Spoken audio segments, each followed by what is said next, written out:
So I'm returning to Abingdon, Virginia today for our next virtual visit location. We're actually going to be visiting the Abingdon Arts Depot right in downtown Abingdon. You can see right over here is our post office, and then just right up the road there is where the farmers market's located. But the Arts Depot is actually located in this historic Norfolk and Southern train depot, and it's been repurposed to become an art gallery and has been so for about 31 years or so. So this is a working studio art gallery, complete with live working artists in their studio spaces, as well as art on display. They have curated galleries and other various things like that. Very nice shrubbery as you're walking up in there. And here's our entrance. So let's go inside. We'll meet with some artisans and show you some beautiful artwork. A little bit of history and information is the Arts Depot is housed in a historic Norfolk and Southern freight station, and it is celebrating its 31st year of an artist and community working together. Of note, you'll find 5 resident artists working in their studios, in addition to a revolving gallery of shows featuring members who are anywhere from beginner to professional, and a juried gallery which can change every 6 to 8 weeks. In the studios, in number 1, you'll find Rita Neighbors doing acrylic work. Studio number 4, you'll find Joyce Samuel doing watercolors, alcohol ink, and jewelry. Studio number 5 is Stephen Reeves doing oil and restorations. Studio 6 is Sarah Reese doing clay. And Studio 7 is Nancy Garrettson doing tapestries.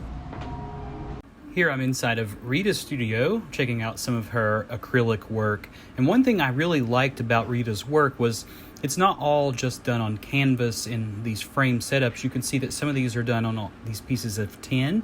And I like how she's really repurposing this material and giving it life again. I actually got to watch her do a painting here of a couple of cattle. And it was just really neat to be able to watch the various artisans in their process, in their natural element, and just seeing how these things come together and how they work. So if you stop by the Arts Depot, be sure to give Rita a visit.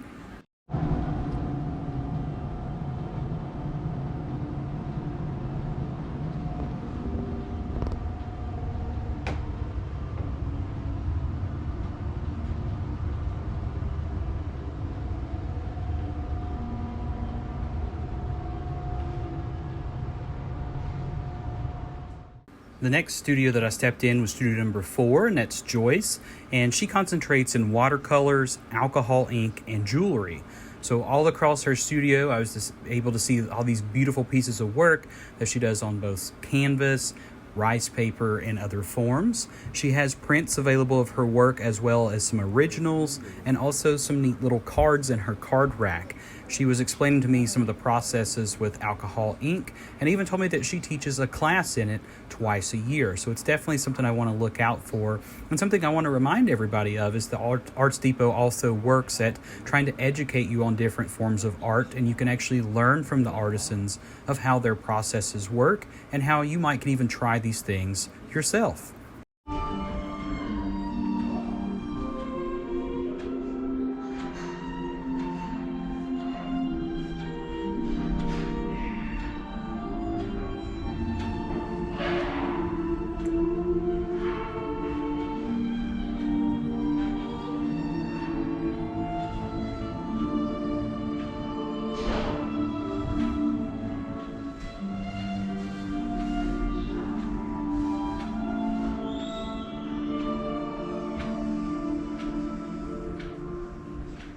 I'm Steven. I've been here almost 7 years. Oh, excellent. I do the traditional mediums, so most of my work is oil painting. I have a long education and over 3 decades of doing what I do. Yeah, definitely I'm a portrait shows. painter. I do commission work as people as well as their pets. Or anything that anybody would want. I do a limited amount of ceramic work, but I'm doing a restoration right now. Excellent. I love it. So this is a painting that I did, and fortunately a blanket. It was in storage, and a blanket was put on it. It was fuzzy, which unfortunately it just picked up all the of this. I see. And so there's a process of taking that off, and then I will do touch-ups as needed after I do that. Essentially, and that I need to.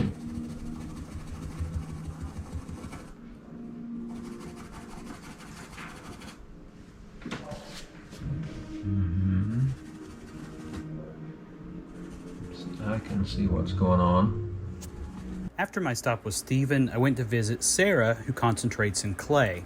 Sarah was actually on a previous episode of the Stories from Southwest Virginia podcast with me, so it was really nice to finally get to meet her in person. She was actually working on this really neat little clay turtle piece here, so it was really cool to get to see the process of how things look before they make it out here to the display tables. And Sarah definitely has a very unique style of work. You can tell she puts a lot of personality and time into it, as do the remainder of the artists here at the Arts Depot.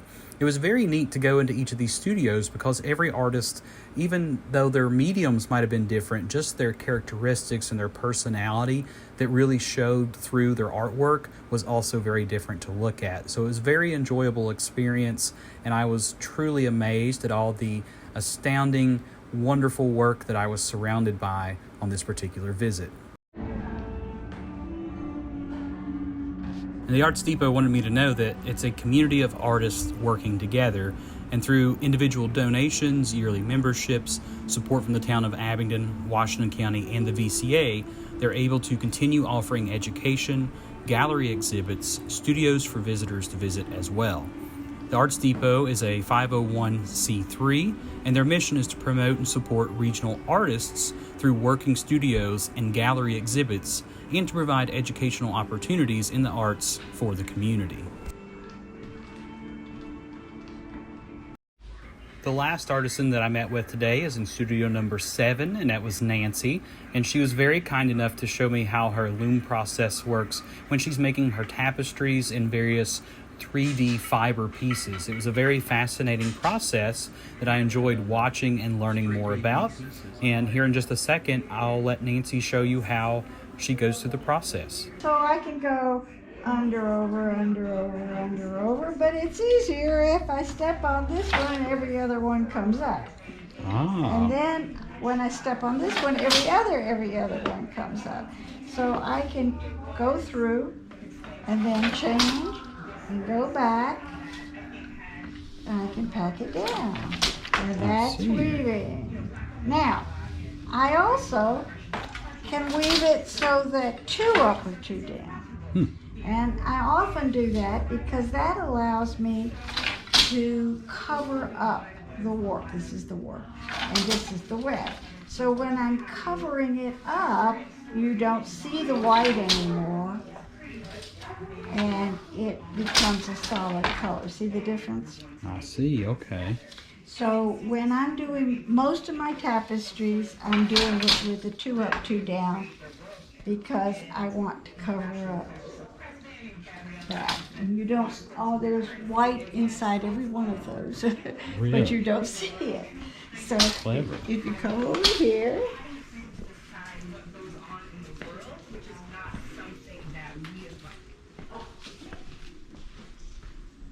there's white in there. Oh, I see, okay. Maybe I should do it there. It's easier to see. See? Wow. So everything that you see is on the outside. The white is on the inside. That just about concludes my visit here to the Abingdon Arts Depot today. I highly recommend you all to go and check this place out if you're visiting Abingdon or local to the area. You know, there's always ever-changing artwork coming in and out, and to be able to meet these artisans and watch their process is truly unbelievable. It was a great experience. And I myself didn't leave empty-handed. I actually got and purchased a few pieces of art that I took home with myself, as well as a new wealth of knowledge about how various art forms work. So please go out and support your local artisans and your local communities. And once again, if you're in Abingdon, Virginia, be sure to go check out the Abingdon Arts Depot.